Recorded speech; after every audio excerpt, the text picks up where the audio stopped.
Hopefully you're here because you want to grow your business. I'm going to share with you perhaps one of the top or number one reasons what keeps companies from stagnating or being stuck, keeping them from really growing to the next level. And because I've been very fortunate in the, 3 or so decades, over 30 years of being a business consultant and speaker, I'm going to share with you some of the strategies that I've been able to learn from billion-dollar clients that I've had. All right, so one of the things that we'll focus on, and you hear this a lot if you're an entrepreneur, business owner, is hire slow. You've heard that, right? Hire slow and fire what? Fire fast. So I'm going to share with you a little bit about this, but there are areas or certain circumstances that you should not fire fast, and it will bite you in the butt if you do.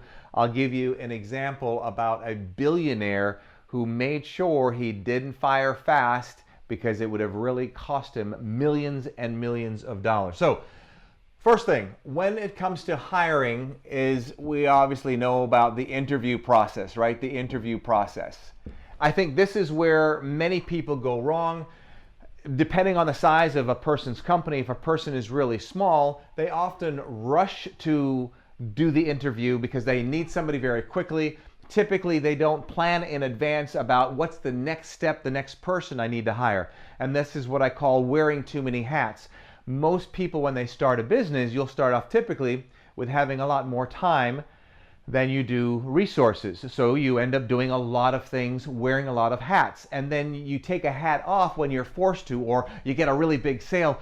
Oh, now I can take a hat off. Well, that's okay, but the best thing to do is plan in advance to take a hat off. And many people have a hard time doing that because in their mind, they don't have a budget right now, which may be true, but that is no reason or excuse not to have the process in mind where you're doing some interviews. And if you think correctly doing this, you'll understand an interview, I'm gonna make up a number, could be 5 to 7 times.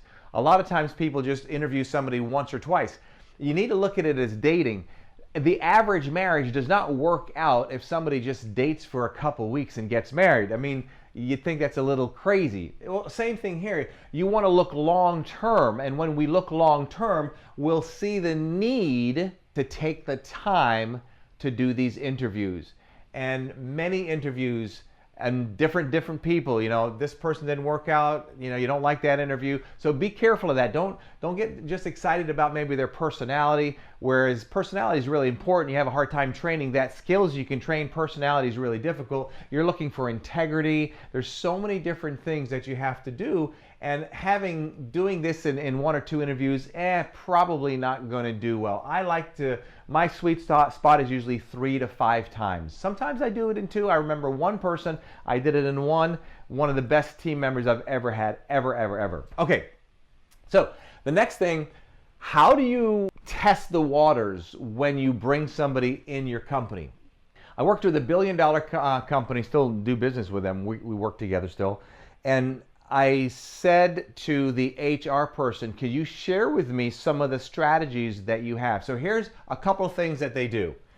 All right, they bring them in. I don't even want to say part-time. I'm just going to say hourly. Okay, billion-dollar company. You're going to bring somebody in hourly? Yeah. They'll bring somebody in just for 3 hours, a half a day. And I remember learning that. And the moment I learned that, I needed to hire somebody.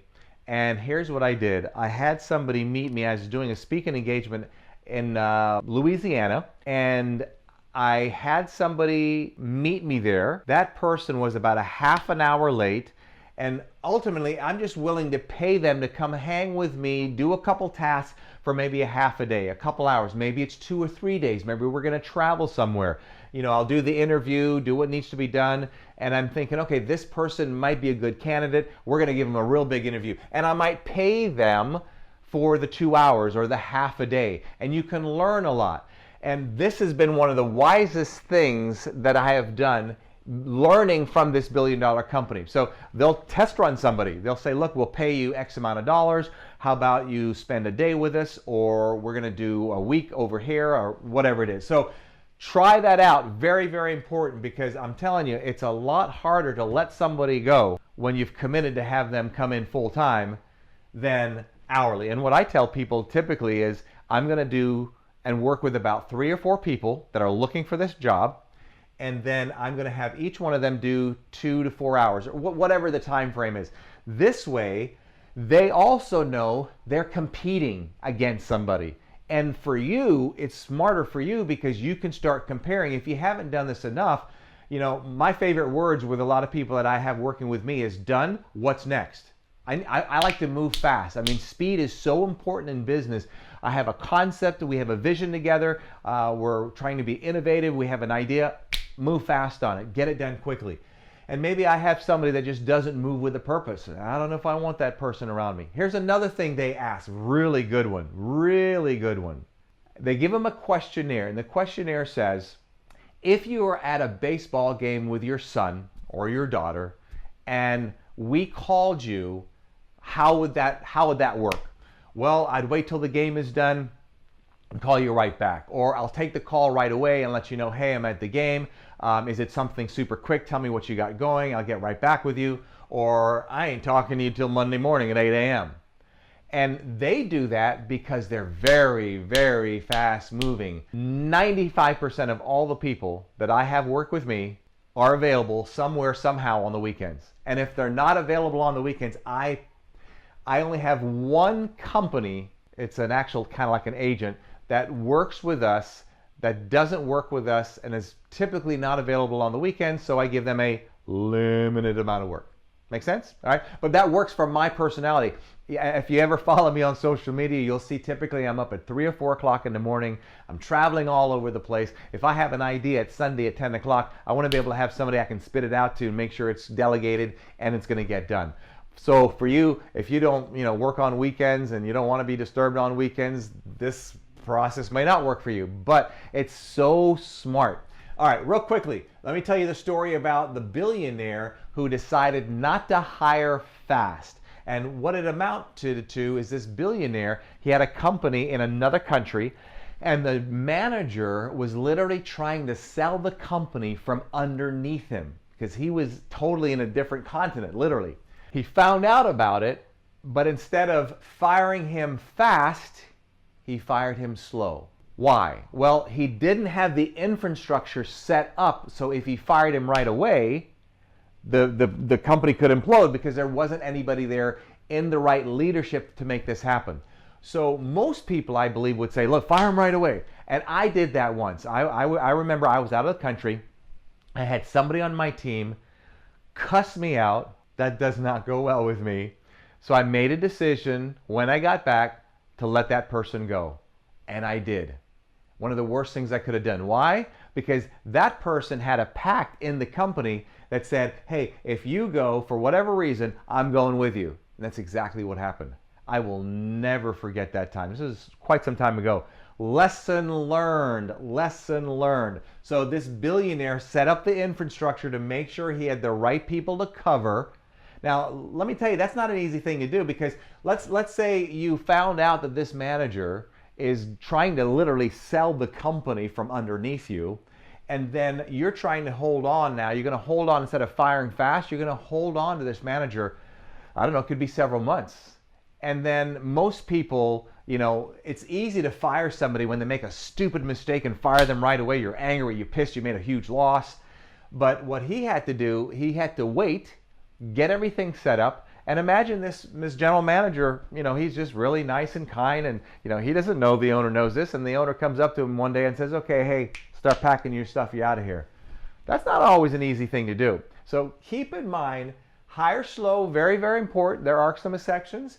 Fire fast, usually smart. There are some exceptions. Here's another one, a gentleman in aviation. He fills up the aircraft with some fuel. He works on the line. We call it the line. Airplane takes off, crashes. If you were the manager over that person, would you fire that person? Most people would say yes. It actually happened to me. Somebody filled up my aircraft with the wrong fuel. But because that airplane crashed and some people didn't make it, they died, do you think that person who made that error is going to forget that? No. Maybe it's not worth firing him. That's a huge lesson. So a lot of times when mistakes are made, somewhat, I don't want to say celebrate the mistake, But embrace the mistake, because your success, their success, is based on what? It's based on mistakes. So we get together and powwow. Hey, we had a huge mistake here, and I'm fortunate that I've had so many mistakes in my business that when somebody comes to me, I remember one day my accountant came to me. She's in tears. She says, Gary, I screwed up. I just lost $4,000. And I don't remember the whole story, but anyway, I said, look, don't worry about it. It happens. Number one, I know you didn't do it intentionally. Number two, I know I've done something like this before.